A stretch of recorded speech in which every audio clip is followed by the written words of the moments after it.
Welcome back to my part 2 video. ಇದು second day of our trip. So ನಾವು last ವಿಡಿಯೋದಲ್ಲಿ ನಾವು ಹೊರನಾಡುವಿಂದ ನಾವು ಬಾಳೆಹೊನ್ನೂರಲ್ಲಿ ಹಾಲ್ಟ್ ಆದ್ವಿ.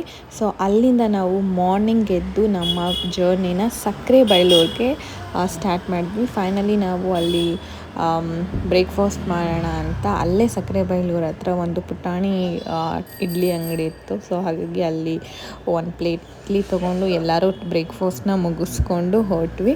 ಸೊ ಇಲ್ಲಿ ಈಚ್ ಆ್ಯಂಡ್ ಎವ್ರಿ ಒನ್ ಎಲ್ಲಿ ಟಿಕೆಟ್ ಇರುತ್ತೆ, ಎಂಟ್ರಿ ಜೊತೆಗೆ ಎಕ್ಸ್ಟ್ರಾ ಆ್ಯಕ್ಟಿವಿಟೀಸ್ಗೂ ಟಿಕೆಟ್ ಇರುತ್ತೆ. ಸೊ ಇವತ್ತು ಎಲಿಫೆಂಟ್ಗೆಲ್ಲ ಸ್ನಾನ ಮಾಡ್ಸೋಕ್ಕೆ ಅಂತ ಹೋಗ್ತಾ ಇದ್ದೀವಿ ಗೈಸ್. ಹೆಂಗಿರುತ್ತೆ ಅಂತ ನಿಮ್ಮನ್ನು ಕರ್ಕೊಂಡು ಹೋಗ್ತೀನಿ ಬನ್ನಿ. So this is the ticket for. So come let's go. ನಾವು ಟಿಕೆಟ್ ಕೊಟ್ಟು ಎಂಟ್ರಿ ಆಗ್ತಿದ್ದಂಗೆ ನಂಗಲ್ಲ ಅವ್ರು ಏನು ಹೇಳಿದ್ರು ಅಂದರೆ ಕ್ಲೋಸ್ ಆಗ್ತಾಯಿದೆ, ಕ್ಲೋಸ್ ಆಗಿಬಿಟ್ಟಿರುತ್ತೆ ಅನಿಸುತ್ತೆ, ಹೋಗಿ ನೋಡಿ ಅಂತಂದರು. ನಾವು ಫುಲ್ ಬೇಗ ಹೋಗ್ತಾ ಇದ್ವಿ. ಅನ್ಫಾರ್ಚುನೇಟ್ಲಿ ನಮಗೆ ಒಂದೇ ಒಂದು ಆನೆ ಇತ್ತು. ಸೊ ಸದ್ಯ ಹಿಂಗೋ ಇತ್ತಲ್ಲ ಅಂತ ಅವ್ರನ್ನ ಕೇಳಿದ್ದಕ್ಕೆ ಇಲ್ಲ, ಜಸ್ಟ್ ನಿಮಗೆ ಫೋಟೋ ತೆಗೆಸ್ಕೊಳಕ್ಕೆ ಬಿಡ್ತೀವಿ, ಸ್ನಾನ ಏನೂ ಇಲ್ಲ ಅಂತಂದರು. ಸೊ ನಮಗೆ ಸ್ವಲ್ಪ ಡಿಸಪಾಯಿಂಟ್ಮೆಂಟ್ ಆಯಿತು. ಸೊ ಅವ್ರಿಗೆ ಸ್ವಲ್ಪ ರಿಕ್ವೆಸ್ಟ್ ಮಾಡಿದ್ದಕ್ಕೆ ಅವರು ಆಯಿತು ಓಕೆ, ಅದು ನಾವು 5 ಜನ ಇದ್ದಿದ್ದು, 5 ಜನಕ್ಕೂ ಸ್ನಾನ ಮಾಡಿಸೋದಕ್ಕೂ ಟಿಕೆಟ್ ಇರೋದ್ರಿಂದ ಅವರು ಓಕೆ ಆಯಿತು ಮಾಡಿಸಿ ಫೋಟೋ ತಗೊಳ್ಳಿ ಅಂತ ಪರ್ಮಿಷನ್ ಕೊಟ್ಟರು. ಸೊ ಆಮೇಲೆ ನಾವು ಒಂಥರ ಅದು ಹೆಂಗೆ ಪಾಪ ನಿಂತ್ಕೊಂಡಿತ್ತು, ಮತ್ತೆ ಅದು ಕುತ್ಕೋಬೇಕಿತ್ತದು. ಒಂಥರ ತುಂಬ ಇಂಟ್ರೆಸ್ಟಿಂಗ್ ಅಂತ ಅನ್ನಿಸ್ತು. ಯಾಕಂದರೆ ಸ್ನಾನ ಮಾಡಿಸೋದಂದರೆ ಏನೂ ಇಲ್ಲ ಗೈಸ್, ಜಸ್ಟ್ ನೀರು ತೊಗೊಂಡು ಅದ್ರ ಮೇಲೆ ಇದು ಮಾಡೋದಷ್ಟೇ. ಅದು ಬಿಟ್ಟರೆ ನಾವು ತುಂಬ ಬೇಗ ಬಂದಿದ್ದಿದ್ರೆ ಸುಮಾರು ಆನೆಗಳು ಲೈನಾಗೆ ಕುತ್ಕೊಳ್ತಿತ್ತು. ಸೊ ನಮಗೆ ಎಲ್ಲ ಆನೆಗಳಿಗೂ ಒಂದು ಫೀಲ್ ಆಗ್ತಾಯಿತ್ತು. ಸೊ ಅನ್ಫಾರ್ಚುನೇಟ್ಲಿ ನಾವು ಲೇಟ್ ಆಗಿರೋ ಕಾರಣ ನಮ್ಗೆ ಅಟ್ಲೀಸ್ಟ್ ಒಂದು ಆನೆ ಆದರೂ ಸಿಕ್ತಲ್ಲ ಅಂತ ಅಂದ್ಕೊಂಡು ಅದನ್ನು ಫೀಲ್ ಮಾಡ್ತಾಯಿದ್ವಿ. ಬಟ್ ತುಂಬ ಹತ್ರದಿಂದ ಆನೆನ ಮುಟ್ಟೋದೇ ಏನೋ ಒಂಥರ ಖುಷಿ ಅನಿಸುತ್ತೆ. ಯಾಕಂದರೆ ನಾವು ಸುಮ್ಮನೆ ಅದೆಲ್ಲ ಅದನ್ನು ಪಳಗ್ಸೋಕ್ಕೆ ಅಂತ ಒಬ್ರಲ್ಲಿ ಇರ್ತಾರಲ್ವ. ಸೊ ಹಾಗಾಗಿ ಏನು ಭಯ ಪಟ್ಕೊಳ್ಳೋ ಅಂಥದ್ದು ಏನಿಲ್ಲ. ಸೊ ಹಾಗೆ ಅದನ್ನು ಮುಟ್ತಾ ಫೀಲ್ ಮಾಡ್ತಾಯಿದ್ವಿ ಹೆಂಗಿದೆ ಅಂತ. ಅದ್ರ ತಲೆ ಮೇಲೆ ಕೂದಲೆಲ್ಲ ಇತ್ತು, ಓಕೆನೋ, ಎಷ್ಟು ಗಟ್ಟಿಯಾಗಿತ್ತು ಅಂದರೆ ಅಪ್ಪ. ಆಮೇಲೆ ಫೈನಲಿ ಅವರು ಕರೆದು ಇದ್ರ ಮೇಲೆ ಬಂದು ಕೂತ್ಕೊಳ್ಳಿ, ಫೋಟೋ ತೆಗೆಸ್ಕೊಳ್ಳಿ ಅಂತಂದರು. ಸೊ ನನಗೆ ಅವಾಗೇನೋ ಒಂಥರ ಭಯ ಏನೂ ಅನ್ನಿಸ್ಲಿಲ್ಲ, ಯಾಕಂದರೆ ಅದು ಏನೂ ಮಾಡಲ್ಲ ಅಂತ ಅವ್ರು ಮುಂಚೆನೇ ಹೇಳಿದ್ರಲ್ಲ. ಸೊ ಹಾಗಾಗಿ ಅದೊಂಥರ ಫೀಲ್ ಚೆನ್ನಾಗಿತ್ತು. ನೆಕ್ಸ್ಟ್ ಟೈಮ್ ನೀವೇನಾದರೂ ಇಲ್ಲಿ ಬರಬೇಕು ಅಂತ ಅಂದ್ಕೊಂಡ್ರೆ ದಯವಿಟ್ಟು 9:30 ಒಳಗೆ ಬನ್ನಿ, ಆಗ ನಿಮಗೂ ಚಾನ್ಸ್ ಸಿಗುತ್ತೆ. ಅದೆಲ್ಲ ಆದಮೇಲೆ ಇಲ್ಲೆಲ್ಲ ಆನೆಗಳೆಲ್ಲ ನಿಂತ್ಕೊಂಡಿದ್ದಾವೆ. ಒಂಥರ ನೋಡೋಕ್ಕೆ ಎಲ್ಲ ಆನೆ ಒಂದೊಂದೇ. ಈ ಆನೆ ನೋಡಿ ಎಷ್ಟು ಕ್ಯೂಟಾಗಿದೆ, ಪುಟಾಣಿ ಕತ್ತಿಂಗ್ ಅಲ್ಲಾಡಿಸ್ತಿದೆ. ಸೊ ಮುಂಚೆ ಎಲ್ಲ ಈ ಆನೆಗಳದ್ದು ಡೀಟೇಲ್ಸ್ನ ಅಲ್ಲಿ ಡಿಸ್ಪ್ಲೇ ಮಾಡಿದ್ರಂತೆ ಒಂದು ಬೋರ್ಡಲ್ಲಿ.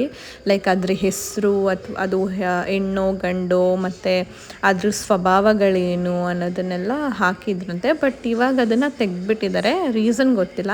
ಆ್ಯಂಡ್ ಆಲ್ಸೋ ಮುಂಚೆ ಆನೆ ಸಫಾರಿನೂ ಇತ್ತಂತೆ. ಓನ್ಲಿ ಸ್ಯಾಟರ್ಡೇ ಸಂಡೇ ಇಲ್ಲಿ ಆನೆಗಳ ಮೇಲೆ ಸವಾರಿ ಮಾಡೋದಕ್ಕೂ ಅವಕಾಶಗಳಿತ್ತಂತೆ. ಬಟ್ ಇವಾಗ ಯಾಕಿಲ್ಲ ಅಂತಲೂ ಗೊತ್ತಿಲ್ಲ, ದ ರೀಸನ್ ಏನೇ ಇರ್ಬೋದು. ಸೊ ಇದಾಗಿತ್ತು ಸಕ್ಕರೆ ಬೈಲೂರು ಕ್ಯಾಂಪಿಂಗ್. ತುಂಬ ಎಂಜಾಯ್ ಮಾಡಿದ್ವಿ. ಆ್ಯಂಡ್ ಹೋಪ್ ನೀವು ಇಲ್ಲಿ ಬಂದರೆ ಅಷ್ಟೇ ಎಂಜಾಯ್ ಮಾಡ್ತೀರಾ ಅಂತ.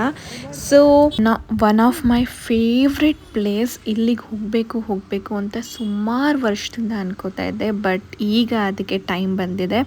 ಸೊ ವಿ ಆರ್ ಇನ್ ಕುವೆಂಪು ಮನೆ, ಕವಿ ಮನೆ. ನಿಜವಾಗ್ಲೂ ತುಂಬಾ ಚೆನ್ನಾಗಿದೆ. ಆ ನೇಚರ್ ಮಧ್ಯೆ ಅದು ಕಟ್ಕೊಂಡಿರೋ ಮನೆ ಆಗಿರ್ಬೋದು, ಆ ಸ್ಟ್ರಕ್ಚರ್ ಆಚೆಯಿಂದ ಪ್ರಕೃತಿಗೆ ಹತ್ರವಾದಂಥ ಮನೆ ಅಂತಂದರೆ ಇದೇ ಇರ್ಬೋದು ಅನಿಸುತ್ತೆ. ನಿಜವಾಗ್ಲೂ ಅದನ್ನು ವರ್ಡಲ್ಲಿ ನಾವು ಎಕ್ಸ್ಪ್ಲೈನ್ ಮಾಡೋಕ್ಕಾಗಲ್ಲ, ಅಷ್ಟು ಅದ್ಭುತವಾಗಿದೆ. ನಿಜ ಕುವೆಂಪು ಅಂದಿದ ತಕ್ಷಣ ನನಗೆ ನೆನಪಾಗೋದೇನೆಂದರೆ ಅವರ ರೊಮ್ಯಾಂಟಿಕ್ ಪೊಯೆಟ್ರೀಸೇ ನೆನಪಾಗುತ್ತೆ. ಅವರ ಪ್ರೇಮ ಕವಿತೆಗಳು ಯಾರಿಗಿಷ್ಟ ಆಗಲ್ಲ ಹೇಳಿ. ಎಕ್ಸ್ಪೆಷಲಿ ನನಗಂತೂ ತುಂಬ ಇಷ್ಟ. ನನಗೆ ಅಂತಲ್ಲ, ಎಲ್ಲರಿಗೂ ಆಲ್ಮೋಸ್ಟ್ ಅದು ಇಷ್ಟ ಆಗುತ್ತೆ. ಆ್ಯಂಡ್ ನಿಜ ಹೇಳ್ತೀನಿ, ತುಂಬ ಚೆನ್ನಾಗಿತ್ತು. ಆ್ಯಂಡ್ ನಾನು ಒಳಗೆಲ್ಲ ಹೋಗಿ ವಿಡಿಯೋ ಮಾಡಬೇಕು ಅಂತ ಅಂದ್ಕೊಂಡೆ. ಬಟ್ ಅನ್ಫಾರ್ಚುನೇಟ್ಲಿ ಒಳಗೆ ಒಳಕ್ಕೆ ಹೋಗಿ ಫೋಟೋಸ್ ಆಗಲಿ ವೀಡಿಯೋಸ್ ಆಗಲಿ ನಮಗೆ ಏನೂ ತೊಗೊಳಕ್ಕೆ ಪರ್ಮಿಷನ್ ಇಲ್ಲ. ಸೊ ಹಾಗಾಗಿ ನಾನು ಏನೂ ತೊಗೊಳಕ್ಕಾಗಲಿಲ್ಲ. ಬಟ್ ಸಿಕ್ಕಾಪಟ್ಟೆ ಡಿಸಪಾಯಿಂಟ್ಮೆಂಟ್ ಆಯಿತು. ಬಟ್ ಆದರೂ ಸ್ವಲ್ಪ ಅದು ಇದು ಕ್ಲಿಪ್ಸ್ನ ತಗೊಂಡೆ ಹೆಂಗಿದೆ ಅಂತ ಒಳಗೆಲ್ಲ.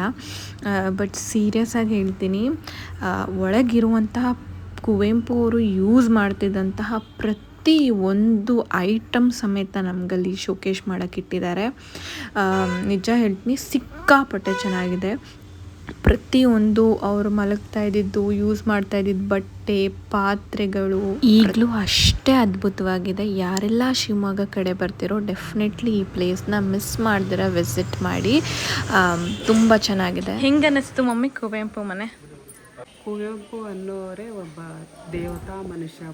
ನಮಗಾಗಿ ಒಂದು ಜ್ಞಾನವನ್ನು ತುಂಬೋಕ್ಕೋಸ್ಕರನೇ ಈ ಪ್ರಪಂಚಕ್ಕೆ ಬಂದವರೇನೋ ಅನ್ನೋ ಒಂದು ಫೀಲ್, ಒಂದು ವಿಶೇಷವಾದಂಥ ಒಂದು ಸಂಗತಿ ಫೀಲ್ ಮಾಡ್ಕೋಬೇಡ. ಇರೋಕ್ಕೆ ನನಗೆ ಈ ವಾತಾವರಣ ನೋಡ್ಬಿಟ್ಟು ಇಲ್ಲೇ ಸೆಟ್ಲ್ ಆಗ್ಬೇಕು ಅನ್ನಿಸ್ತಾ ಇದೆ. ಬೆಟರ್ ಲಕ್ ಅನಿಸ್ತಾ ಇದೆ. ಅನಿಸಿಕೆ ಮತ್ತೆ ಇಲ್ಲೇ ಕುಪ್ಪಳ್ಳಿಯಲ್ಲೇ ಹುಟ್ಟಬೇಕು. ಮತ್ತೆ ಕುಪ್ಪಳ್ಳಿಯಲ್ಲಿ ಕುಪ್ಪಳ್ಳಿ ತೀರ್ಥಹಳ್ಳಿ ಕುಪ್ಪಳ್ಳಿಯಲ್ಲಿ ನಾವು ಇಲ್ಲೇ ಜನ್ಮ ತಗೊಳ್ಬೇಕು ಅಂತ ಅನಿಸ್ತಾ ಇದೆ.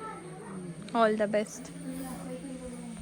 ಆ್ಯಂಡ್ ಆಲ್ಸೋ ನಾವು 2 ಬುಕ್ ತೊಗೊಂಡ್ವಿ. ಡೆಫಿನೆಟ್ಲಿ ನಾನಂತೂ ಅಲ್ಲ ಓದೋದು, ನನ್ನ ಹಸ್ಬೆಂಡ್. ಯೂಶ್ವಲಿ ನನ್ನ ಹಸ್ಬೆಂಡ್ ಬುಕ್ಸ್ ಎಲ್ಲ ಓದ್ತಾರೆ, ಸೊ ಅವರು ಓದೋಣ ಅಂತ ತೊಗೊಂಡಿದ್ದಾರೆ. ಆ್ಯಂಡ್ ಇನ್ನೊಂದೇನೆಂದರೆ, ನಮಗೆ ಈ ಟೋಟಲ್ ಮನೆ ಒಳಗಡೆ ನಮಗೆ ಹೇಗೆ ಅನುಭವ ಅನ್ನಿಸ್ತು ಅನ್ನೋದ್ರ ಮೂಲಕ ನಾವು ಕವಿತೆ ಮೂಲಕ ಒಂದು ಪೊಯೆಟ್ರಿ ಥರ ಬರೆದು ನಮ್ಮ ಸಿಗ್ನೇಚರ್ ಹಾಕಬೇಕು. ಸೊ ಲಾಸ್ಟಲ್ಲಿ ನಮಗೆ ಏನು ಅನ್ನಿಸ್ತು ಅನ್ನೋದನ್ನು ಬರೆಯೋದಕ್ಕೆ ಅಲ್ಲಿ ಅವಕಾಶ ಮಾಡಿಕೊಟ್ಟಿದ್ದಾರೆ. ಸೊ ಡೆಫಿನೆಟ್ಲಿ ಇದು ಮಸ್ಟ್ ವಿಸಿಟೆಡ್ ಪ್ಲೇಸ್. ಯಾರೆಲ್ಲ ಶಿವಮೊಗ್ಗ ಕಡೆ ಬಂದಿದ್ದೀರೋ ಡೆಫಿನೆಟ್ಲಿ ಅವರೆಲ್ಲ ಈ ಪ್ಲೇಸ್ನ ಬಂದು ವಿಸಿಟ್ ಮಾಡಿ. ನೀವು ಅಷ್ಟೇ ತುಂಬ ಖುಷಿ ಪಡ್ತೀರಾ. ಅದಾದಮೇಲೆ ನಾವು ಹೊರಟಿದ್ದು ಶಿವಮೊಗ್ಗದಲ್ಲಿರುವಂಥ ಟೈಗರ್ ಲಯನ್ ಸಫಾರಿಗೆ. ಲೈಕ್ ಇದು ಝೂನೇ. This is not our continue vlog. ಇದು next 3rd day of our trip. So 1 day ನಾವು ರೆಸ್ಟ್ ಮಾಡಿ ನಂತರ ಈ ಝೂನ ನೋಡೋಕ್ಕೆ ಹೋಗಿದ್ದು. ಆ್ಯಂಡ್ ನಮ್ಮ ಕರ್ನಾಟಕದಲ್ಲೇ ಅತಿ ದೊಡ್ಡ ಟೈಗರ್ ಲಯನ್ ಸಫಾರಿ ಇದು. ಬಟ್ ಮೈಸೂರಲ್ಲಿ ತುಂಬ ಪ್ರಾಣಿಗಳು ಜಾಸ್ತಿ, ಆದರೆ ಇಲ್ಲಿ ಪ್ರಾಣಿಗಳು ಕಮ್ಮಿ ಅಷ್ಟೇ. ಬಟ್ ಎಂಜಾಯ್ ಮಾಡೋದಕ್ಕಂತೂ ಮಕ್ಕಳಿಗಂತೂ ಸಿಕ್ಕಾಪಟ್ಟೆ ಚೆನ್ನಾಗಿರುತ್ತೆ. ನಾವೆಲ್ಲ ಬೇರೆ ರೀತಿ ಎಂಜಾಯ್ ಮಾಡಿದ್ರೆ ಪಾಪ ಅವರೆಲ್ಲ ಈ ಥರದ್ದೊಂದು ಚಿಕ್ಕ ಪುಟ್ಟ ಅನಿಮಲ್ಸ್ನೆಲ್ಲ ನೋಡಿ ಏನಪ್ಪ ಹೀಗಿದೆ ಅಂತ ಎಂಜಾಯ್ ಮಾಡ್ತಾರೆ. ಅದಕ್ಕೋಸ್ಕರ ನನ್ನ ಮಗನ ನಾವು ಇಲ್ಲಿ ಕರ್ಕೊಂಡು ಬರಲೇಬೇಕು ಅಂತ ಕರ್ಕೊಂಡು ಬಂದಿದ್ದು. ಅವನಂತೂ ತುಂಬ ಎಂಜಾಯ್ ಮಾಡ್ತಾಯಿದ್ದ ಅದನ್ನೆಲ್ಲ ನೋಡಿ. ಅಷ್ಟು ಎಂಜಾಯ್ ಮಾಡಿಲ್ಲ ಅಂದರೂ ಏನು ಈ ಪ್ರಾಣಿಗಳೆಲ್ಲ ಹೀಗಿದೆ ಅನ್ನೋದಾದರೂ ಅವನಿಗೆ ಸಣ್ಣ ಐಡಿಯಾ ಬಂದಿರುತ್ತೆ ಅಷ್ಟೇ. ಆ್ಯಂಡ್ ಸುಮಾರಷ್ಟು ಪ್ರಾಣಿಗಳು ಇಲ್ಲಿ ನೋಡೋಕ್ಕೆ ಲೈವಾಗಿ ಸಿಗುತ್ತೆ. ಆ್ಯಂಡ್ ನಮಗೂ ಅಷ್ಟೇ ಬೆಂಗಳೂರಲ್ಲಿ ಇದ್ದು ಇದನ್ನೆಲ್ಲ ಈ ಥರ ಲೈವಾಗಿ ನೋಡಿದ್ರೆ ಆಬ್ವಿಯಸ್ಲಿ ತುಂಬ ಖುಷಿ ಆಗುತ್ತೆ. ಸೊ ಶಿವಮೊಗ್ಗ ಕಡೆ ನೀವೇನಾದರೂ ಬಂದರೆ ಒಂದ್ಸರಿ ಈ ಲಯನ್ ಟೈಗರ್ ಸಫಾರಿಗೆ ಬನ್ನಿ. ಬಹುಶಃ ಅಲ್ಲ ತುಂಬ ಇಷ್ಟ ಆಗ್ಬೋದು. ಸೊ ಆ್ಯಂಡ್ ಆಲ್ಸೋ ನನ್ನ ಮಗ ನೋಡಿ, ಅವನೇ ವಾಲಂಟರಾಗಿ ಅಲ್ಲಿ ನಿಂತ್ಕೊಂಡು ಫೋಟೋ ತೆಗೆಸ್ಕೊತಾ ಇದ್ದಾನೆ. ಎಷ್ಟೋ ಜನ ಅಲ್ಲಿ ಫೋಟೋ ತೆಗೆಸ್ಕೊಳ್ಳೋದು ನೋಡ್ತಾ ಇದ್ದ. ಸೊ ನಾನು ತೆಗೆಸ್ಕೋಬೇಕು ಅಂತ ಅಲ್ಲಿ ಹೋಗಿ ನಿಂತ್ಕೊಂಡು ಫೋಟೋ ತೆಗೆಸ್ಕೊತಾ ಇದ್ದಾನೆ, like me. So and also ಇದೆಲ್ಲ ಮುಗಿಸ್ಕೊಂಡು ನಾವು ಹೊರಟಿದ್ದು ನಮ್ಮ ಮನೆ ಕಡೆ.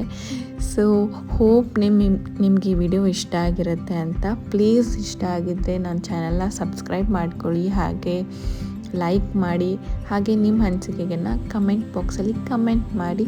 So see you in the next vlog. So bye bye.